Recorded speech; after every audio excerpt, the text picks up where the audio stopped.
the Williams sisters. Never before has a surname rang so synonymously with the sport of tennis. Dominating the game for over 3 decades, winning every title imaginable. Few players will ever achieve the heights of the famed duo. With 14 Grand Slam titles and 3 Olympic gold medals as a doubles team and 30 combined Grand Slam singles titles, winning almost seems like second nature for Serena and Venus. From inexperienced teenagers to seasoned vets, nobody could have predicted the sisters' careers. Or could they?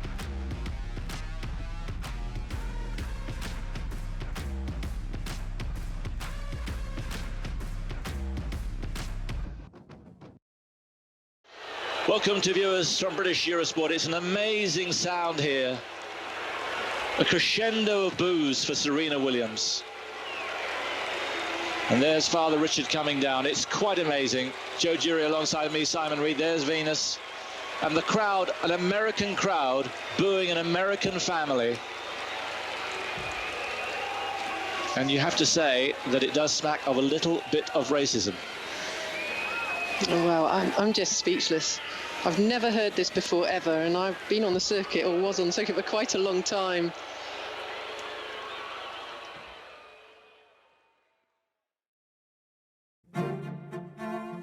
Known as the sport of kings, tennis is rooted in the upper class. From its origins in the 12th century, tennis has become synonymous with wealth and social status. Rod Laver, Pete Sampras, Steffi Graf, and Chris Everett. The game has given us some of the greatest athletes to ever live. However, from the players to the umpires to the fans, there is one thing that stands out.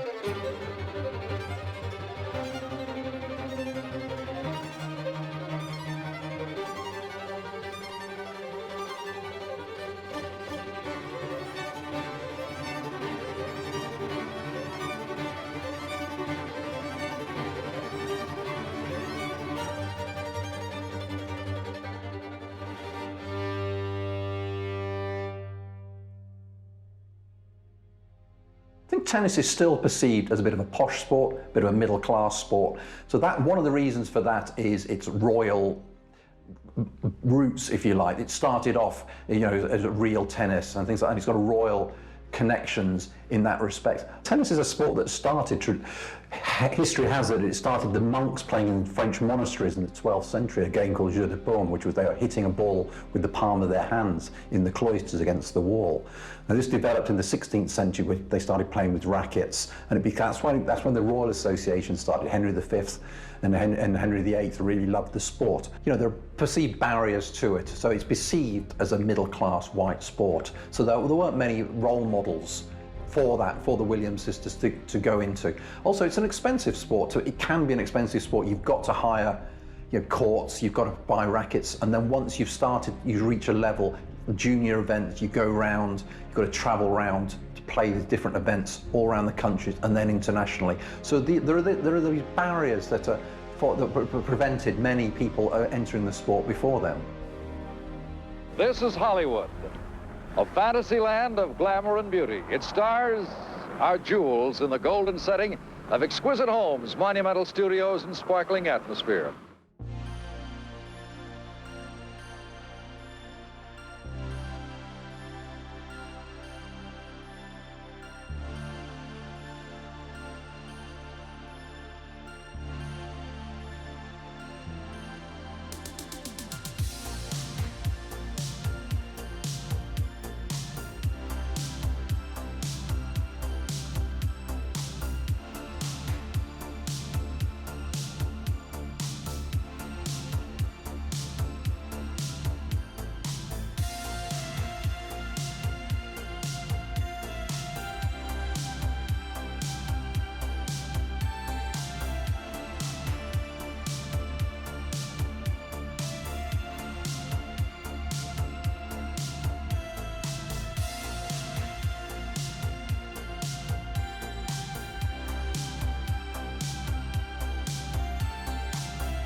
Los Angeles means the city of the angels, but down below the glittering lights of Hollywood and Bel Air, the streets are far from angelic.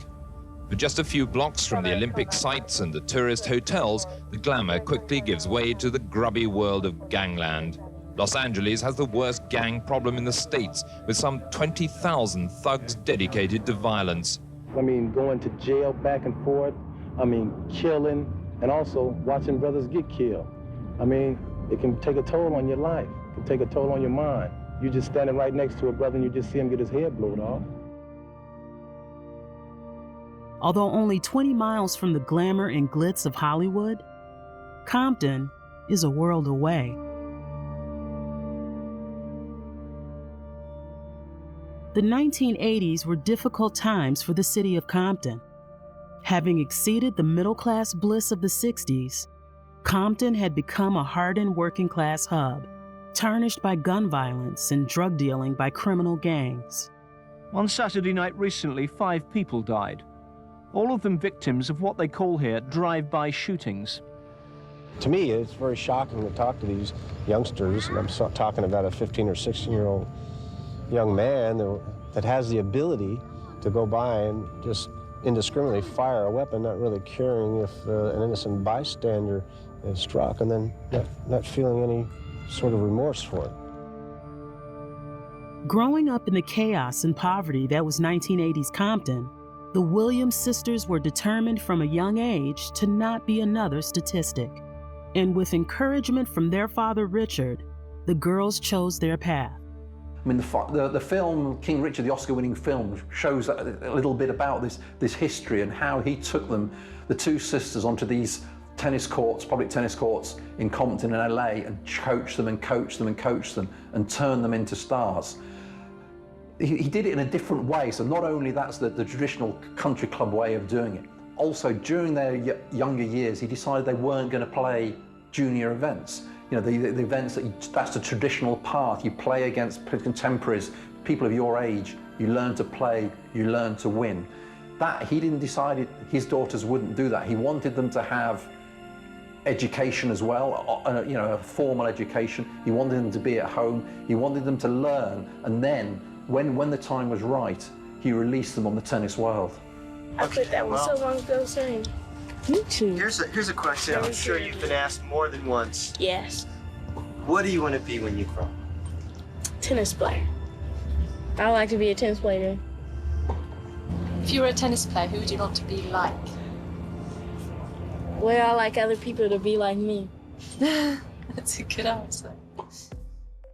From the age of 4, Richard began coaching the girls, spending countless hours on the courts, mapping out a path to stardom. Training in harsh conditions, with used equipment in the heart of gang territory, the girls quickly developed their skills, drawing in crowds to watch them practice on the courts of Compton. By 1992, Venus and Serena were playing on the junior circuit across the country, all under the watchful eye of their protective father. Richard Williams, not only the father to Serena and Venus, he was their original coach, and he was the driving force behind their early successes.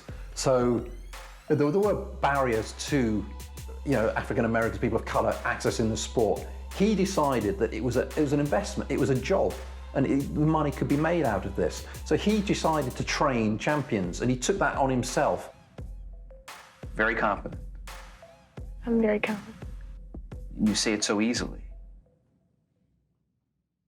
Why? Because I believe it. Cut right here, if you don't mind. And let me tell you what she said it with so much confidence the first time. But if you keep going on and on. Listen, we can't keep interrupting. I mean, if you want... You got to understand that you're dealing with an image of a 14-year-old child. And this child gonna be out there playing when your old ass and me gonna be in the grave. When she says something, we done told you what's happening. You're dealing with a little black kid, and let her be a kid. She done answered it with a lot of confidence. Leave that alone. By 1997, Serena and Venus had propelled themselves from the junior circuit to playing professional tennis. Well, it's interesting because at our level, we still have a lot of things that we want to work on, like basic techniques. And you have to have a strong foundation, I believe, and my parents and my dad taught us that in order to be at a level of a professional tennis, you need to have a really, really strong foundation so it won't break and it won't crack under any type of pressure. So sometimes my dad says, okay, remember when we were young, we used to always have this saying, turn back. And we would always say, yeah, so we would go back to that. So I think that's really important.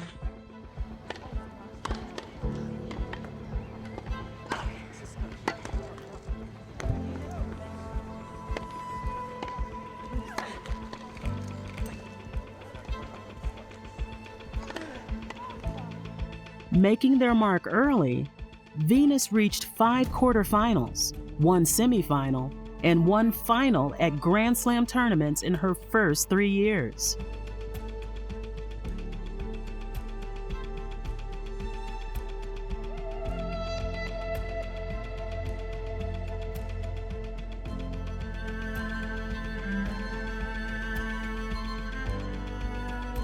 Painstakingly close to lifting gold, Venus looks set to achieve her lifetime goal. However, it would be Serena that would get the opportunity first. Defeating world #1 Hingis in the US Open final, Serena captured the first Grand Slam of the sisters' careers.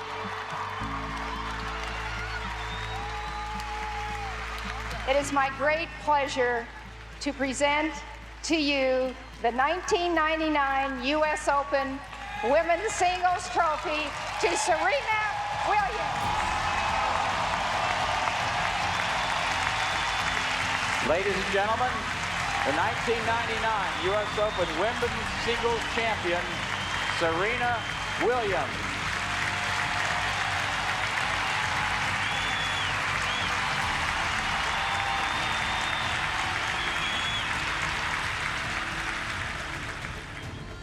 Serena's win would make her the first African-American woman to win a Grand Slam since Althea Gibson in 1958, making her first mark in history. Althea Gibson of New York became the first of her race to win the title at Wimbledon, England, and she won the U.S. Nationals, too. Sportsmen everywhere applauded Althea's triumph and shared in her moment of glory when Queen Elizabeth herself presented the symbol of victory to the girl from Harlem, who became the toast of the tennis world in 1957. I think it was a motivation. Because it wasn't, it was expected that, Venus was the elder one and she would achieve more and earlier. And the fact that Serena came through, and it was quite a shock for her to win the 1999 US Open to do that. So, I'm sure it was a motivation to her that if your little sister or little brother does something before you want to go out and do it as well. It's a family affair that's gripped the nation. One of the Williams sisters has to lose today, but which one? It's only happened twice before in Wimbledon history. It's the first time in the semi-finals of a modern Grand Slam event. The experts forecast a close match. Sometimes when you get two players that are too emotionally high, you can be too emotionally high and maybe just be a little tight. But I think once you get a couple of games out of the way, I think they'll settle into their games, and I think we're going to see some pretty good tennis. I think we're going to see an extremely aggressive tennis match. The big question tomorrow is how the umpire is going to address the two sisters. First names have been ruled out. The only solution appears to be the full Monty, Miss Venus Williams and Miss Serena Williams.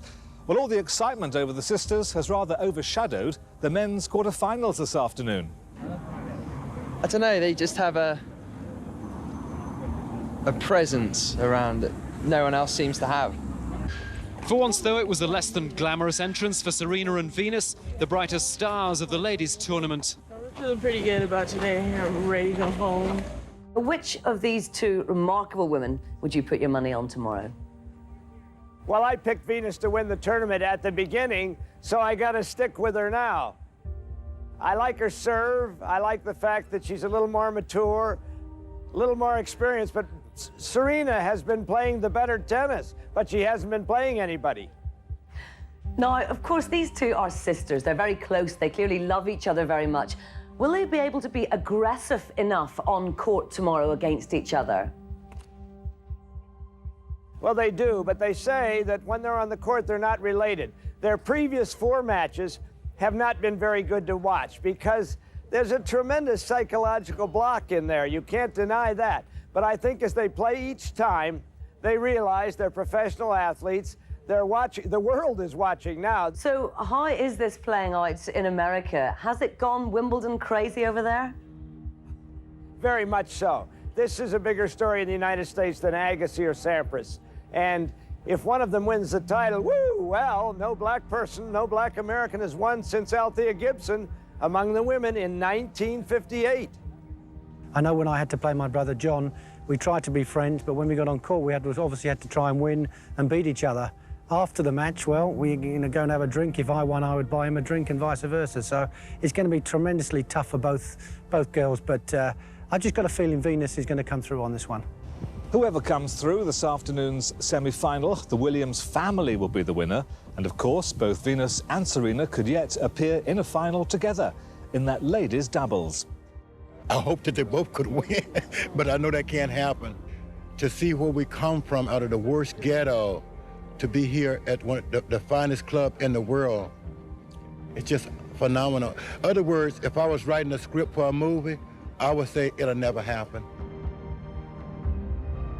Oh, what can't you love about Wimbledon? The grass, I mean, wearing the white, playing one of the biggest Grand Slam in the world. It's the biggest stadium, and you just got to get up for it. On the 7th of July 2000, for the first time in the history of the Open era, 2 sisters would face off in a Grand Slam semifinal.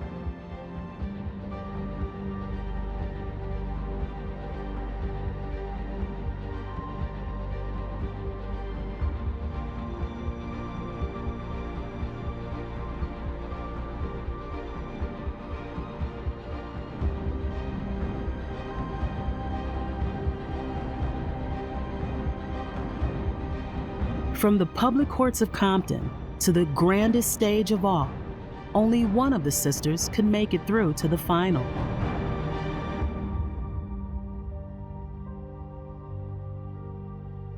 So Lindsay Davenport will be back on centre court on Saturday to defend her title against Venus Williams. This time, Richard Williams says he will be there to cheer his daughter on, and Venus expects younger sister Serena to be rooting for her as well. I didn't cry, but I was pretty close to it. I sympathize with Serena because Serena hates to lose. And she got to learn that in this sport, you are going to lose sometime. It must be very difficult. I remember 2000 Wimbledon when they played in the semi-final. And to be honest, it was an awful match. You know, they both looked nervous. They both looked like they didn't want to beat each other. You know, it wasn't a great spectacle. I mean, it was a great occasion, but the quality of the tennis, there were so many errors, etc. out of that. Venus went on to win that and went to win Wimbledon that year. But, you know, it must be difficult, especially, you know, if you leave aside the emotional side of it, they're beating someone you love and shared so much of your life with. It's also the fact that they train and practice together so many years, so they know each other's game inside out. So it's very difficult to surprise each other. So, you know, on so many levels, it was difficult for them. Serena watched on from the grandstands as Sister Venus went on to win her first Grand Slam title, the 2000 Wimbledon Championship. And unfortunately, it wasn't the last time she'd be watching her sister from there.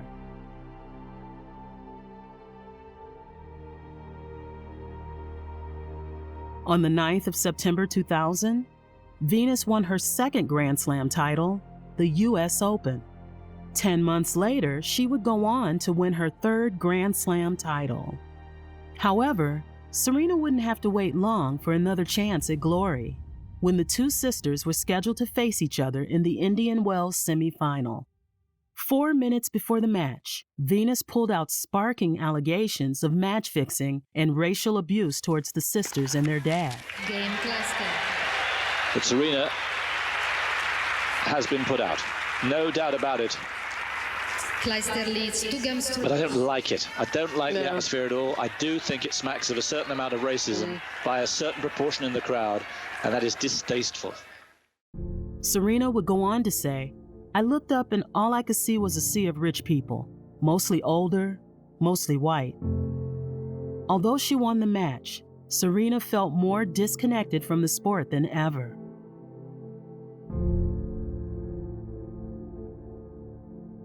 Richard would later state that, "I think Indian Wells disgraced America."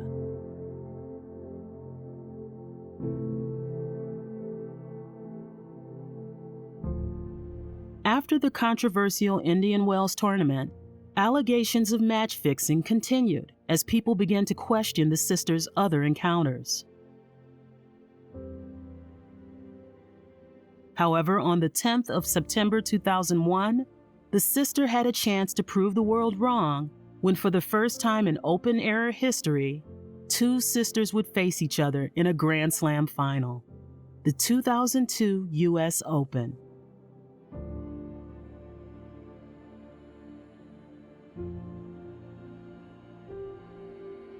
Losing out once again to her sister, Serena was determined to make her mark on the tennis world. Facing off against Venus yet again at the 2002 French Open, Serena pulled through to win her first Grand Slam final against her sister. And it wouldn't be the last.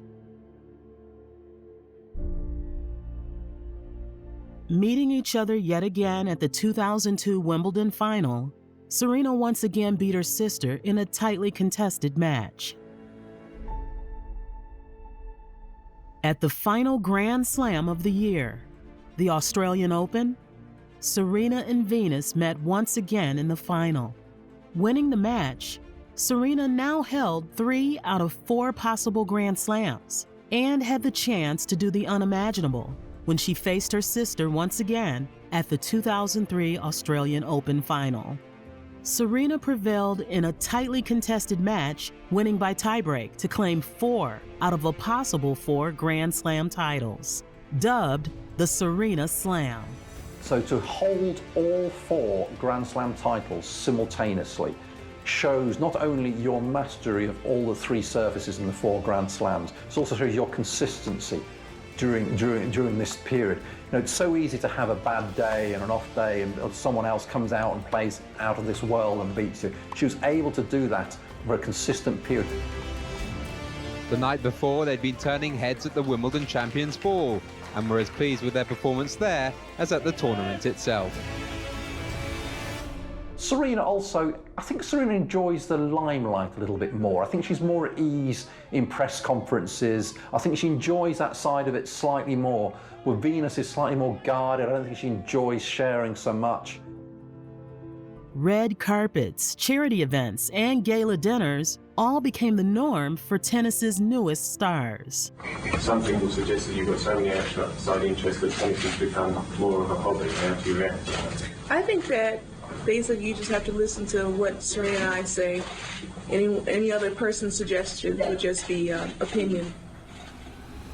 They became megastars. They became known outside the sport. What you're always looking for in tennis and all sports is, you know, we talk about a breakthrough trick. So most tennis fans will watch all tennis events, you know, come what may.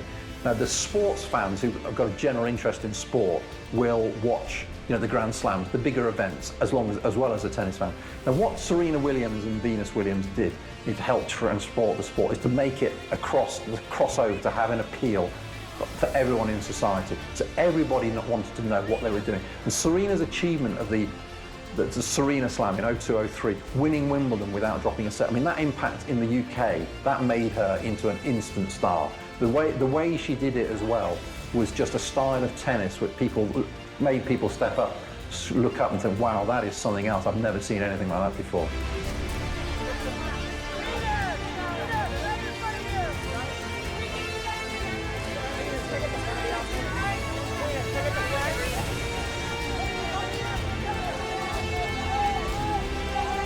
Having established themselves as 2 of the most dominant female tennis players in the world, Serena and Venus transformed the sport.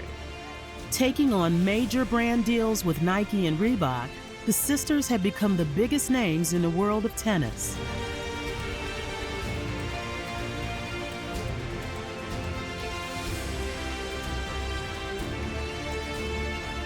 finishing the year ranked #1 and 2 in the world.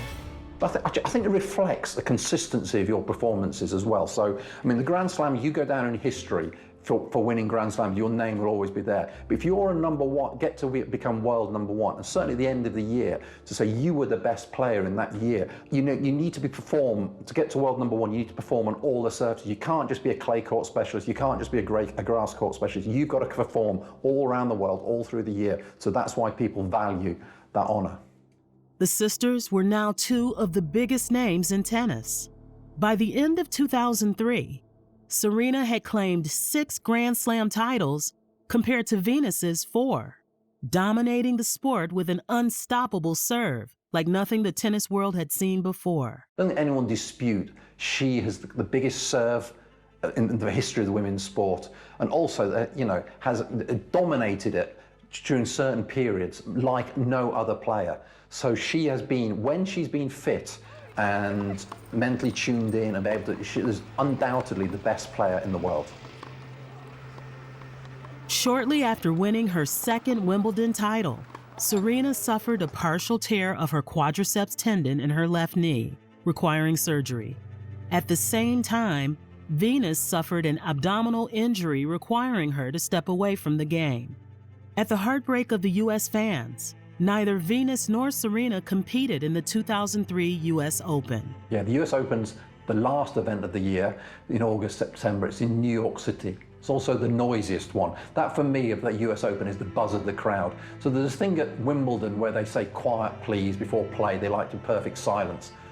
It doesn't happen in New York. So there's the biggest tennis arena in the world, the Arthur Ashe Arena. It's like 24,000 people. And the noise during a match is just like nothing else.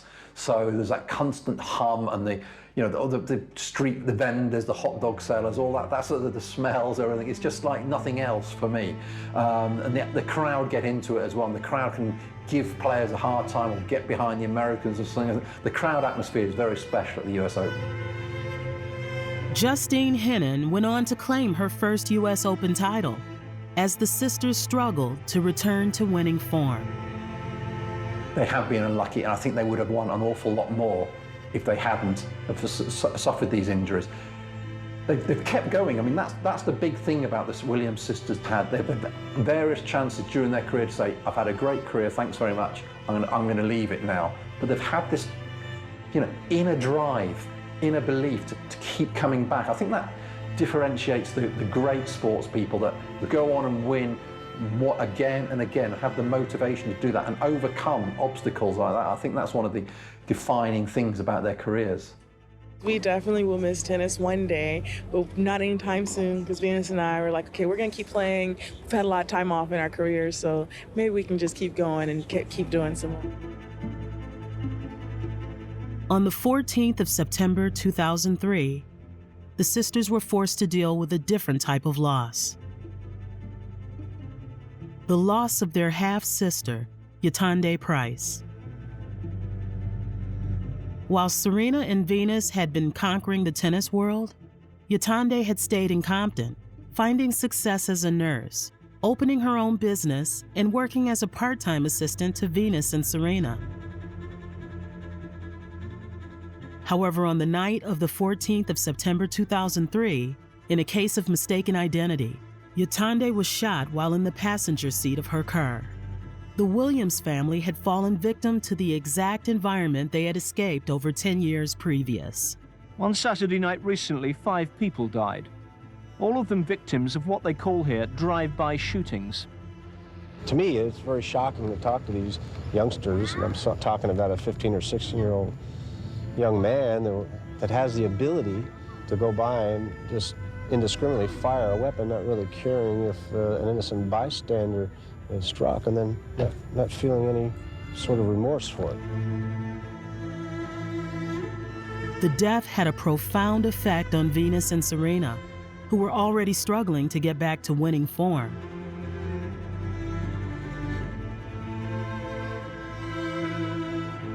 With Serena stating that she was a wonderful person. We're dealing with it however we can. Some days are better than others. And in 2016, the Williams sister opened a community center in Compton for victims of violence in their families called the Yetunde Price Resource Center. Yetunde's murder would have a prolonged effect throughout the sisters' careers, often acting as inspiration and motivation to succeed. They were a very close family, so it was raised, they're coached by Richard, the father. The two of them became the two big stars, but the other sisters as well, and they work for them as, as PA, etc. So the impact the death had on the family was quite great. And I think Serena dedicated her victory afterwards. She dedicated to her dead sister. And most of all, I would like to dedicate this win to my sister, who's not here. Her name is Yetunde, and I just love her so much.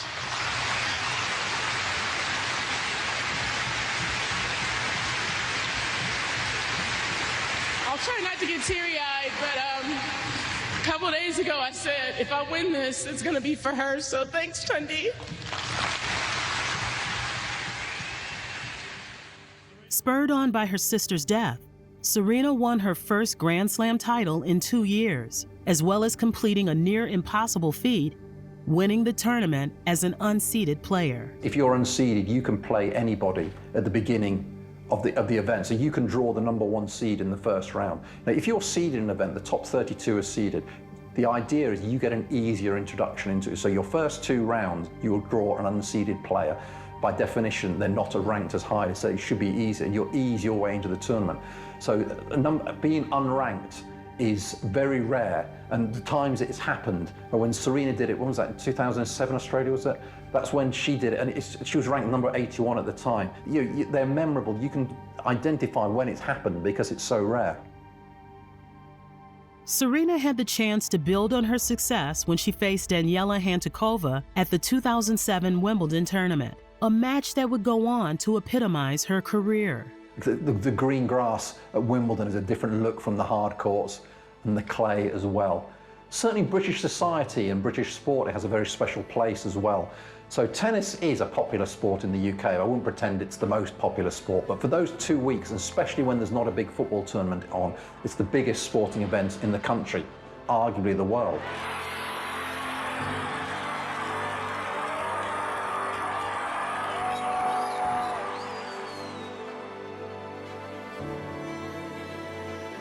And it's also become, Wimbledon is a sexy sport. People want to go along and see it, and so the Royal Box is full of other sports stars, actors, film stars, etc. like that. People want to go to the tennis and want to be seen at the tennis.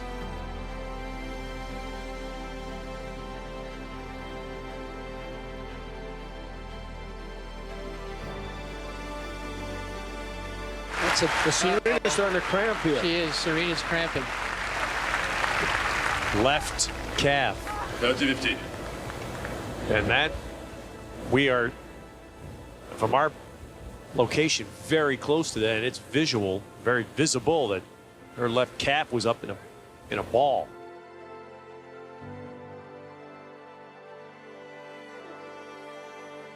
I must admit, I'm starting to wonder if this is more than a cramp. And that's an awful shriek that what certainly looked to be, and there was a visible knot and ball in the back of her calf, may have been something more than a cramp. I think about individual sports generally, there's no hiding place. Now, the individual sports, if you are, it's down to you what you do. If you can play in a rugby team or a football team, you can have a bad day, you can play badly, and you can still win. Everyone else can carry you. But when you're out there on a tennis court playing, it's one-on-one, man-on-man, there's no hiding place. It's what you do on the day, and if you don't perform, you lose. And that's your job, it's your career, all the pressure's on you, and all the responsibility is yours.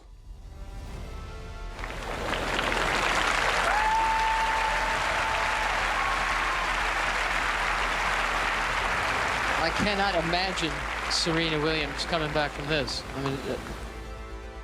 After a short rain break, an injured Serena returned back onto the court, bandaged and limping, determined to see the game through.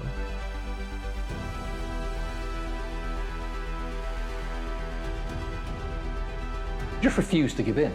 So that any normal person wouldn't have been able to continue in that match. The injury she was suffering.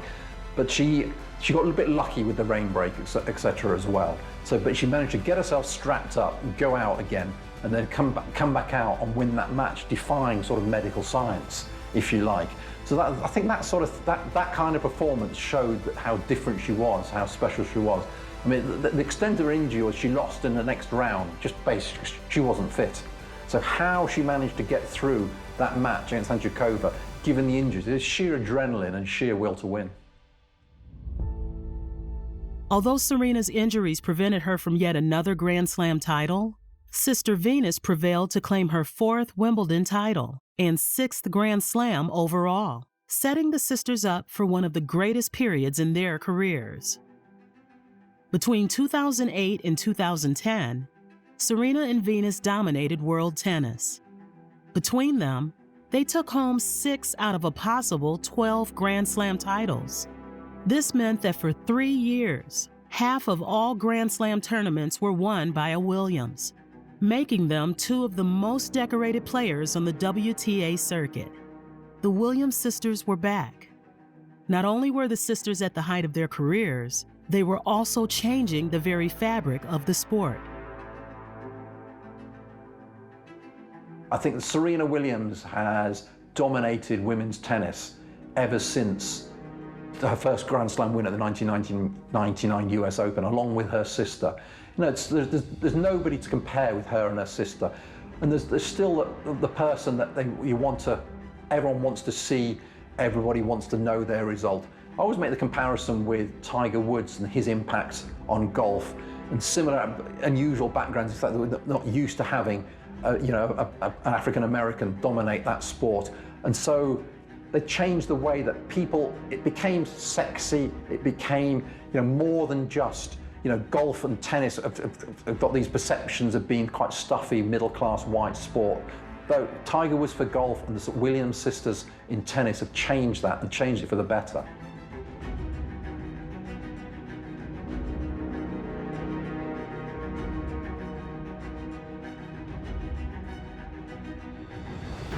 I would say, basically they're similar, and they've achieved, similar. Serena's taken it to a different level, though. Serena's always been a more explosive player and able to play at I think Serena's best play, what she's been able to achieve, has eclipsed Venus. I mean, it's strange to say that, Venus Williams, for all that amazing achievements she's achieved, she's not even the best tennis player in her family. By the end of 2010, Serena had begun to establish herself as the dominant sister with 13 Grand Slam titles under her belt, compared to Venus's 7. Now at the height of their careers, nothing would prepare the sisters for what was to come next. Serena didn't even know if she'd ever play tennis again. She severed a tendon in her foot stepping on a piece of broken glass in a restaurant celebrating last year's Wimbledon win, and then had emergency surgery to remove blood clots from her lungs just before heading out to an Oscars party. Yeah, I definitely dodged a bullet. I mean, literally. I definitely view tennis maybe a little different. I view okay, I just want to be healthy, and nothing can keep one healthy, no titles, no money, nothing. Well, Serena's career was known for its highs and also its lows, usually through injuries. So she had lots of injuries during the year. She also admitted suffering with depression after a knee injury early in her career. So it was always, she never knew what to expect. There was always a roller coaster ride through her career. Suffering from yet another injury, Serena was forced to miss the first half of the 2011 season. Absent from the Australian and French Opens, Serena saw her rankings plummet. By the first week in May 2011, Serena was ranked 175th in the world, her lowest ranking since 1997. Yeah, well, Venus, she was diagnosed with an autoimmune disease in 2011. So this had a huge impact on not just her career, but her life. So she had to adopt a vegan diet, control her calories, etc. She was fatigued, everything. So really, she had to evaluate, how she had to rebuild her game and sort of adapt her training and her calendar to do this. So, on various levels, it's really interesting. It just goes to show that even with a condition like this, you can still be a successful sportsman if you're careful and get the right sports science. It also showed her incredible drive to keep continuing to play, because it would have been very easy. You know, she'd already won, you know, countless Grand Slams. She'd already achieved anything, a career that most players, the envy of most players. But she decided, no, I'm not going to stop here. I'm going to keep going. I'm going to learn how to cope with this. I'm going to adapt to it. I'm going to come back again. With both Serena and Venus absent from the game, questions were beginning to be asked about the state of women's tennis. Just in case it escaped your notice, every single one of the women's quarterfinalists at Wimbledon this year were European, most of them Eastern European. And with the Williams sisters gone as well, what does it say about the state of women's tennis? But is it similar on the men's side? There was always a new generation of players threatening to come through to replace them. To, you know, the constant talking point during the 2010s was, when's the changing of the guard going to happen? When are these new guys going to come through and start dominating the sport like the old guard have done? As young new talent began to break through, Serena was determined to prove she was still the greatest player in world tennis. Now, 2015 was one of the highs again when she established herself as the best player in the world. So this, the longevity of Williams' career is shown that she first completed the Serena Slam, which is holding all 4 Grand Slam singles titles simultaneously, 2002, 2003. She won Wimbledon for the first time, was the dominant force. She did it again, 14 years later. 2014, 2015, she did it again.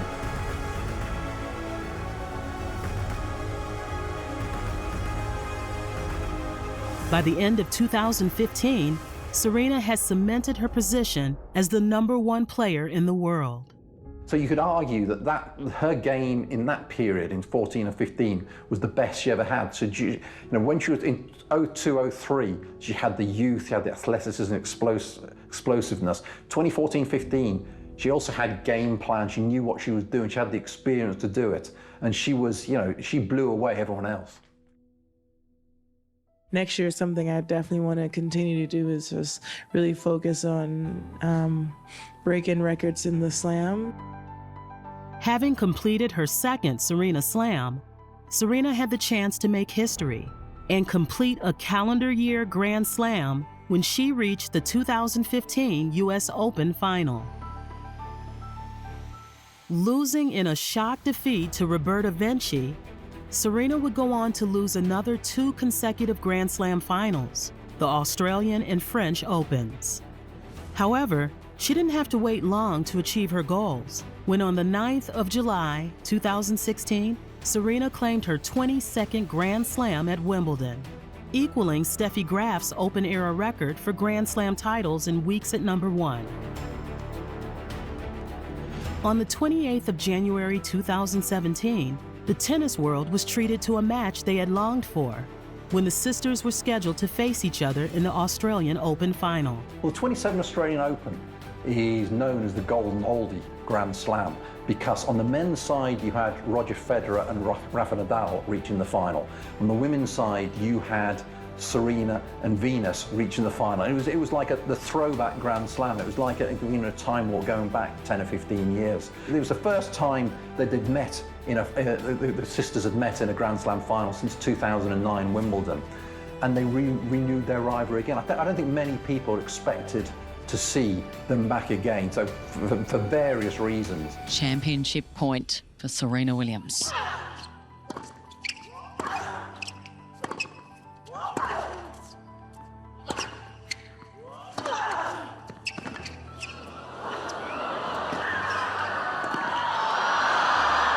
And Serena smashes Steffi's record. It's number 23, an iconic number. And like Michael Jordan, she's in rare air. The sisters embrace. They share a moment. What a special moment. A moment we might not see again in history. Having won the Australian Open final, Serena was now the most successful female tennis player in Open-era history.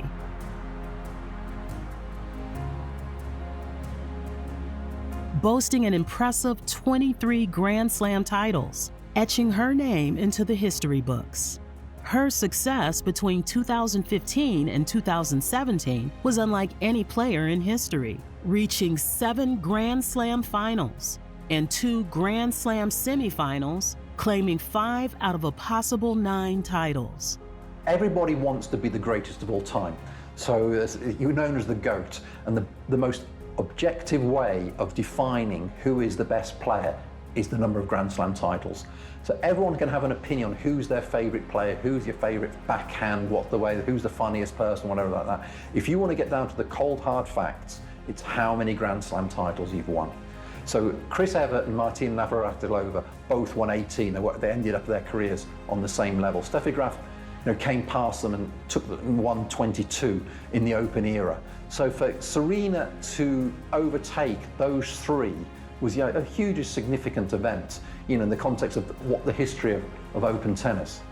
Serena's success made her the highest paid women's athlete of all time, cementing her name as the greatest female tennis player to ever live. The 2017 Australian Open on the women's side it showed that Serena and Venus were still the 2 players to beat. It was also sort of like a full stop, if you like, because it was the high point, and it was very emotional. It was great fun for everybody to watch that. It was the last Grand Slam final Venus got to, and it was also the last Grand Slam title that Serena won.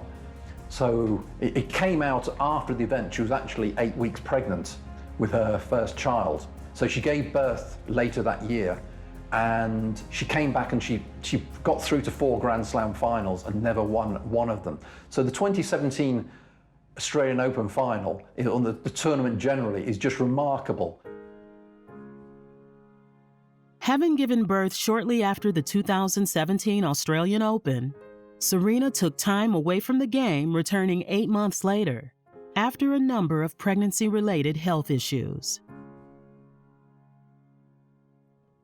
Serena, so good to see you back here. Can you explain how hard it's been to get back in shape after having Alexis, what it's like to have her here as well? It's amazing. It was definitely hard, but it's also so fulfilling, and it's like just goals after goals after goals, and just amazing. I just feel like life is just better now. Even though I've had so much success in my life, I just feel like it's just better now. Having made her way back to professional tennis, the tennis world would be given one of the most heartwarming matches in the history of the sport, when on the 13th of March, 2018, the sisters would return to the infamous Indian Wells to face each other after 17 years.